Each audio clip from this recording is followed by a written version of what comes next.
Please subscribe, and you can download this code from description below. It seems like you're referring to an internal function, QApplicationPrivate notify_helper, in the Qt framework for C++ rather than a Python-specific issue. However, I'll provide you with a guide on how to approach segmentation faults, segfaults, in general, as they can occur in C++ applications that use Python bindings or interact with Python code. Segfaults are critical runtime errors that occur when a program tries to access a restricted area of memory. They often lead to crashes, and debugging them can be challenging. This tutorial focuses on dealing with segmentation faults in C++ applications that involve Python code, especially those using the Qt framework. Memory issues. Thread safety. Pointer arithmetic. External libraries. Enable core dumps.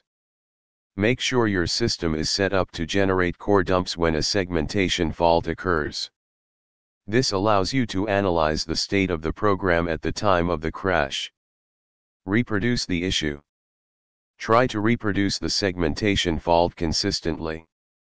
Knowing the conditions under which it occurs is crucial for debugging. Compile with debug symbols. Ensure that your code is compiled with debug symbols. Run with GDB.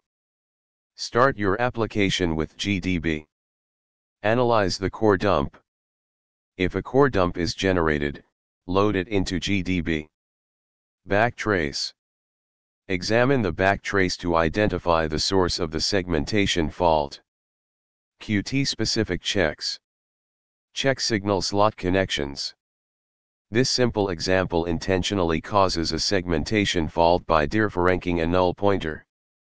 Debugging segmentation faults can be complex, and addressing issues in C++ applications involving Python bindings adds an extra layer of complexity. Use the provided steps and tools to narrow down the problem and fix the root cause of the segmentation fault. Remember that each application is unique, so adapt these guidelines to fit your specific scenario. ChatGPT.